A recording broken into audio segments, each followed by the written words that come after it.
Morning everybody. তোমাদের পরিবেশের জন্য ভাবনা আজকে আরম্ভ করছি এই ভিডিও। প্রথমে আসে বায়ুমণ্ডল। তোমাদের যেটা আছে বায়ুমণ্ডল, এই চ্যাপ্টার থেকে তোমাদের 3 মার্কের প্রশ্ন আসে, এমসিকিউ একটা আসে, 2 মার্কের প্রশ্ন একটা আসে। তাহলে সেইভাবে তোমাদেরকে প্রস্তুতি নিতে হবে। হাইয়েস্ট 4 মার্কের, এর বেশি এই চ্যাপ্টার থেকে আসে না।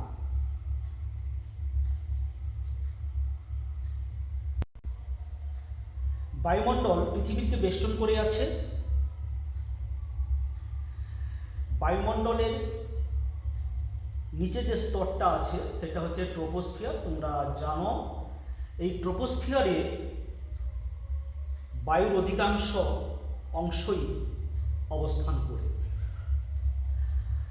এখানে নাইট্রোজেনের পরিমাণ সব থেকে বেশি। নাইট্রোজেনের পরিমাণ 78.05%। অক্সিজেনের পরিমাণ 20.95, প্রায়, অর্থাৎ পুরো বায়ুমণ্ডলটা নাইট্রোজেন আর অক্সিজেন।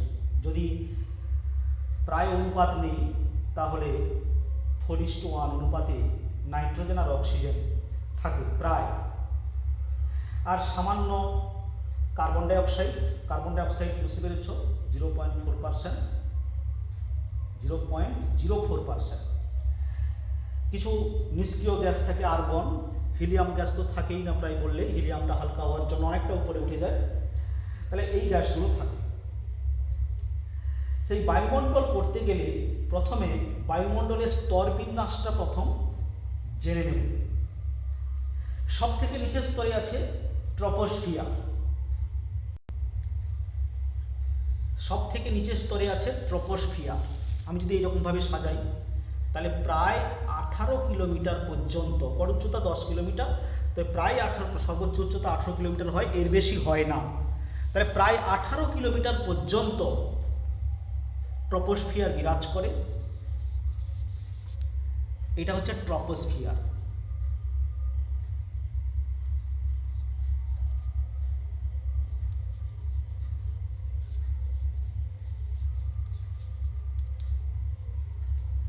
ঠিক আছে, ট্রপোস্ফিয়ার 18 কিলোমিটার পর্যন্ত বিরাজ করে।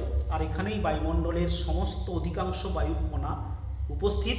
আর এখানেই ঝড় বৃষ্টি সব কিছু হয়। এটাকে বলা হচ্ছে ক্ষুব্ধমণ্ডল। নাইট্রোজেন অক্সিজেনের পরিমাণটা এখানে বেশি থাকে। আর যদি উষ্ণতার কথা ভাবি, ট্রপোস্ফিয়ারে উচ্চতা বাড়ার সঙ্গে সঙ্গে, খুব গুরুত্বপূর্ণ, এখান থেকেই প্রশ্নটা আসে, যে ট্রপোস্ফিয়ারে উচ্চতা বাড়ার সঙ্গে সঙ্গে উষ্ণতা হ্রাস পায়। উচ্চতা বাড়ার সঙ্গে সঙ্গে উষ্ণতা হ্রাস পায়। যদি এটাকে 0 ডিগ্রি ধরি, ধরো এটা 20 ডিগ্রি সেলসিয়াস, এটা 0 ডিগ্রি সেলসিয়াস, এটা ধরো 40 ডিগ্রি, -40 ডিগ্রি, এদিকে হ্রাস পাবে, -40 ডিগ্রি সেলসিয়াস, এটা ধরো -80 ডিগ্রি সেলসিয়াস, আর এটা ধরো -100 ডিগ্রি সেলসিয়াস, আর এদিকে ধরো 40 ডিগ্রি সেলসিয়াস।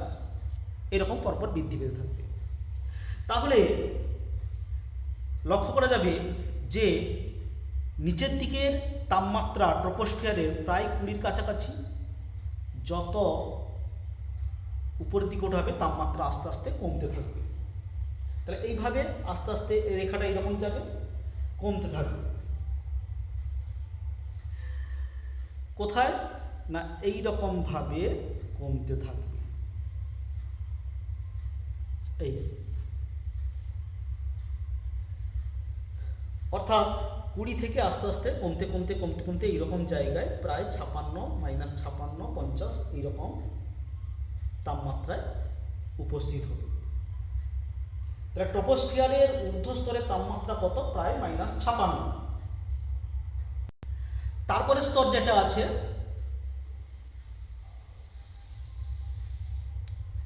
স্ট্র্যাটোস্ফিয়ার।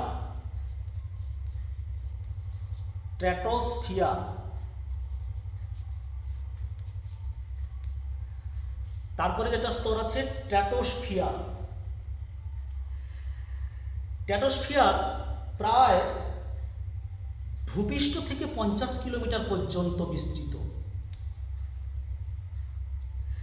এই স্ট্র্যাটোস্ফিয়ারের উচ্চতা বৃদ্ধির সঙ্গে সঙ্গে তাপমাত্রা বৃদ্ধি পেতে থাকে। উচ্চতা বৃদ্ধির সঙ্গে সঙ্গে তাপমাত্রা বৃদ্ধি পেতে থাকে, তবে বেশি বৃদ্ধি পায় না। কতটা? প্রায় 0 ডিগ্রির কাছাকাছি তাপমাত্রা এইরকমভাবে বৃদ্ধি পেয়ে থাকে এইখানে, মানে 0 ডিগ্রি সোজা হচ্ছে। তাহলে ঊর্ধ্ব স্তরের তাপমাত্রা স্ট্র্যাটোস্ফিয়ারের 0 ডিগ্রি সেলসিয়াস, আর নিচের স্তরের তাপমাত্রা প্রায় -56 ডিগ্রি সেলসিয়াস স্ট্র্যাটোস্ফিয়ার। স্ট্র্যাটোস্ফিয়ারের পর এই স্ট্র্যাটোস্ফিয়ারের ঊর্ধ্বসীমাকে স্ট্র্যাটোপজ বলা হচ্ছে। এই ঊর্ধ্বসীমাটাকে বলা হচ্ছে স্ট্র্যাটোপজ।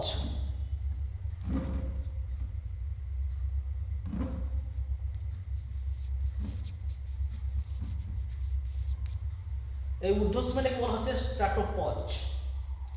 অর্থাৎ স্ট্র্যাটোস্ফিয়ারের ঊর্ধ্বসীমা একটা নির্দিষ্ট উচ্চতা পর্যন্ত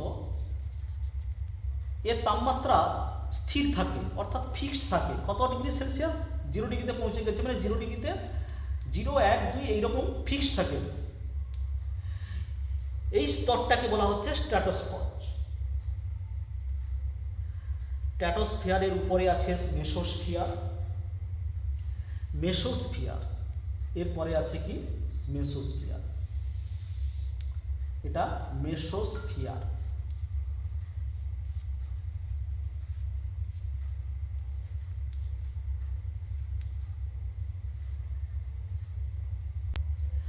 এই মেসোস্ফিয়ারের উচ্চতা বৃদ্ধির সঙ্গে সঙ্গে তাপমাত্রা হ্রাস পেতে থাকে। তাহলে তাপমাত্রা হ্রাস পেয়ে প্রায় 90 -90 এর কাছাকাছি চলে আসে, -90 ডিগ্রি সেলসিয়াস। অর্থাৎ 90 মানে এইরকম জায়গাটাতে হবে। তা লক্ষ্য করো, মানে এইরকম জায়গাটাতে হবে, মানে এই। তাহলে প্রথম স্তরে উচ্চতা বৃদ্ধির সঙ্গে সঙ্গে তাপমাত্রা হ্রাস পেল, দ্বিতীয় স্তরে বৃদ্ধি পেল তাপমাত্রা, তৃতীয় স্তরে মেসোস্ফিয়ারে হ্রাস পেল -90 ডিগ্রি। এটাই বায়ুমণ্ডলের সবথেকে শীতলতম স্তর। তাহলে বায়ুমণ্ডলের সবথেকে শীতলতম স্তর কোনটা? মেসোস্ফিয়ার। মনে রাখবে, মেসোস্ফিয়ার থেকে তার উপরে যেটা আছে থার্মোস্ফিয়ার। থার্মোস্ফিয়ার, ওকার হবে না, থার্মোস্ফিয়ার। থার্মোস্ফিয়ার কত কিলোমিটার পর্যন্ত বিস্তৃত? থার্মোস্ফিয়ার প্রায় 500 কিমি পর্যন্ত বিস্তৃত। থার্মোস্ফিয়ার প্রায় 500 কিমি পর্যন্ত বিস্তৃত। আচ্ছা, এখানে এটা লেখা নেই, তোমার মেসোস্ফিয়ারের উচ্চতা লেখা নেই। এটা কত? 80 কিলোমিটার পর্যন্ত বিস্তৃত। তাহলে থার্মোস্ফিয়ার অনেকটা জায়গা। থার্মোস্ফিয়ারের নিচের তাপমাত্রা -90, এবং থার্মোস্ফিয়ার এখানে তাপমাত্রা ক্রমশ বৃদ্ধি পেতে থাকে। বৃদ্ধি মানে ভালোই বৃদ্ধি পায়। কেন বৃদ্ধি পায়? না, মহাজাগতিক যত সমস্ত রশ্মি আসছে ওই থার্মোস্ফিয়ার দ্বারাই শোষিত হচ্ছে। মহাজাগতিক যত রশ্মি আছে, ইউভি রশ্মি বাদে, ইউভি রশ্মি তো ওজোন স্তরে শোষিত হচ্ছে। তাহলে যত রশ্মি আছে সেই থার্মোস্ফিয়ারে শোষিত হচ্ছে। তাই এই স্তরের উচ্চতা সর্বাধিক।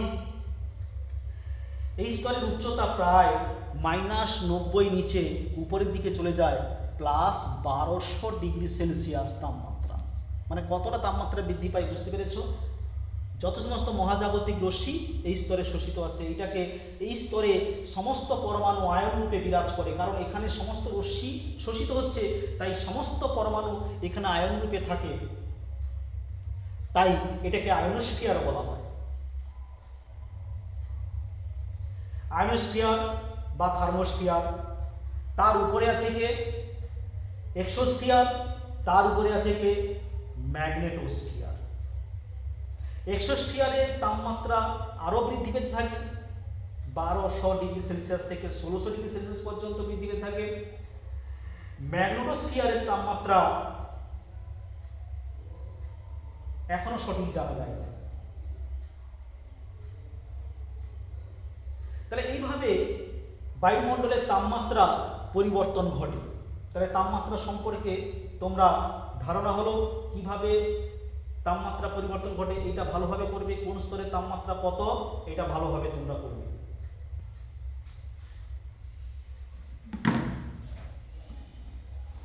তাহলে তোমরা এখান থেকে শর্ট কোশ্চেনগুলো যেগুলো করবে, কোন স্তরের তাপমাত্রা স্থির থাকে, ট্রপোপজ, মেসোপজ, বায়ুমণ্ডলের শীতলতম স্তর কোনটা, মেসোস্ফিয়ার। তারপরে করবে উষ্ণতা হ্রাসের স্বাভাবিক হার হলো কত, মানে ট্রপোস্ফিয়ার উচ্চতা বৃদ্ধির সঙ্গে সঙ্গে উষ্ণতা হ্রাস পায়। প্রতি কিলোমিটার উচ্চতা বৃদ্ধিতে উষ্ণতা হ্রাস পায় প্রায় 6.5 ডিগ্রি সেলসিয়াস। কোন স্তরের উষ্ণতা সর্বাধিক, ম্যাগনেটোস্ফিয়ারের উষ্ণতা তো সঠিকভাবে জানা যায়নি, তাহলে আমাকে বলতে হবে এক্সোস্ফিয়ারের উষ্ণতা সর্বাধিক।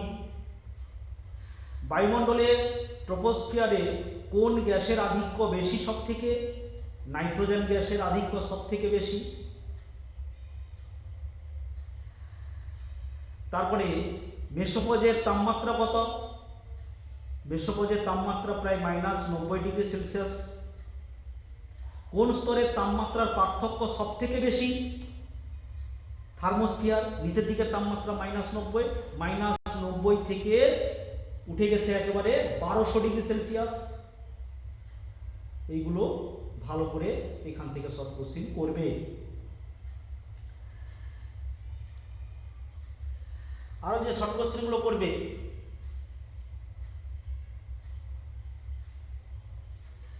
মেরুজ্যোতি কোন স্তরে দেখা যায়, মেরুজ্যোতি দেখা যায় আয়নোস্ফিয়ার।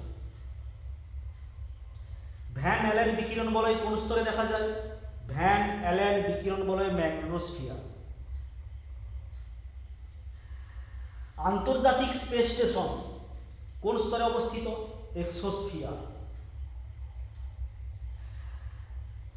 বেতার তরঙ্গ কোন স্তরে প্রতিফলিত হয়, বেতার তরঙ্গ প্রতিফলিত হয় আয়নোস্ফিয়ার বা থার্মোস্ফিয়ার দ্বারা।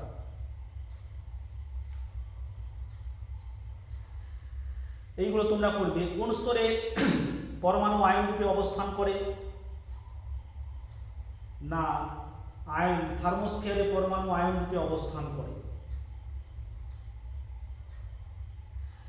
তারপরে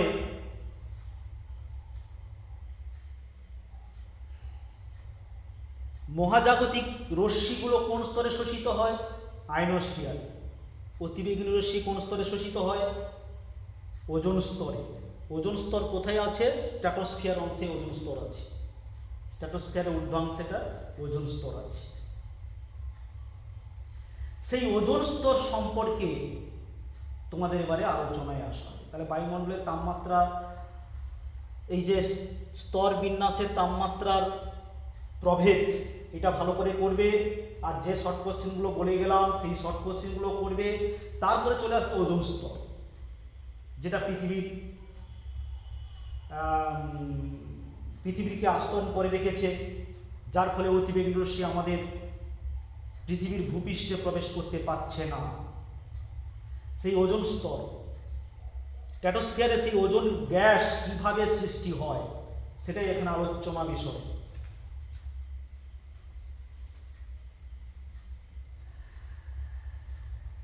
প্রথমে আলোক রাসায়নিক বিক্রিয়া সম্পন্ন হয় স্ট্র্যাটোস্ফিয়ার অঞ্চলে। স্ট্র্যাটোস্ফিয়ার অঞ্চলে আলোক রাসায়নিক ফটোকেমিক্যাল রিঅ্যাকশন,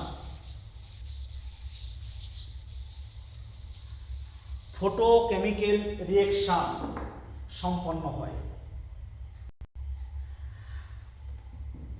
প্রথমে এই ফটোকেমিক্যাল রিঅ্যাকশনে কি হয়, অক্সিজেন অণু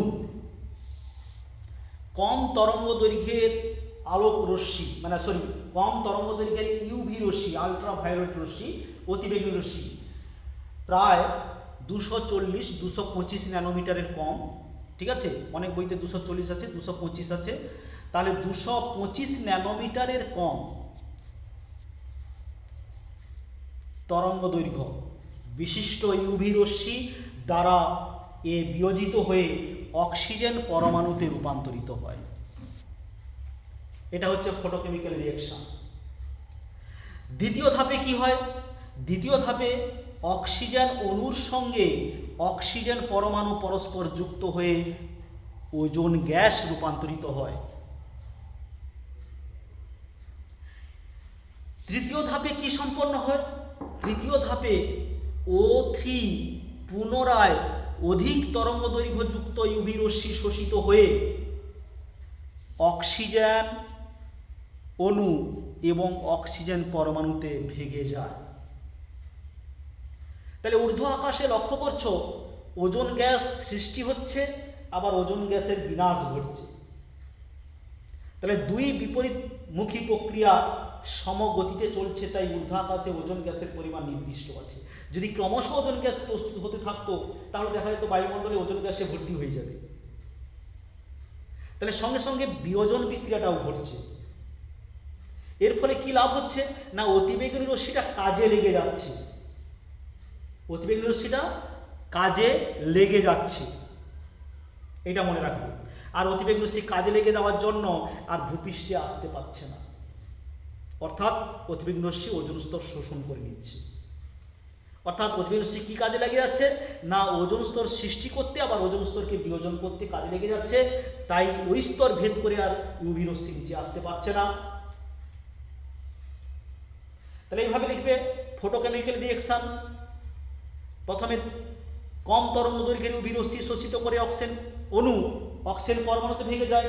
দ্বিতীয় স্টেপে অক্সিজেন অণু অক্সিজেন পরমাণুর সঙ্গে যুক্ত হয়ে ওজোন অণুতে সৃষ্টি করে। তৃতীয় ধাপে অধিক তরঙ্গ দৈর্ঘ্যের ইউভি রশ্মি শোষিত করে অক্সিজেন অণু অক্সিজেন পরমাণুতে ভেঙে যায়। ঊর্ধ্ব আকাশে এই দুই বিপরীতমুখী প্রক্রিয়া সমান গতিতে চলছে, তাই ঊর্ধ্ব আকাশে ওজোন গ্যাসের পরিমাণ একটা নির্দিষ্ট আছে। ঊর্ধ্ব আকাশে ওজোন গ্যাসের পরিমাণ একটা নির্দিষ্ট আছে। তাহলে এটা ভালো করে করবে, ওজোন গ্যাস কিভাবে ঊর্ধ্ব আকাশে সৃষ্টি হয় এই প্রশ্নটা ভালোভাবে করবে।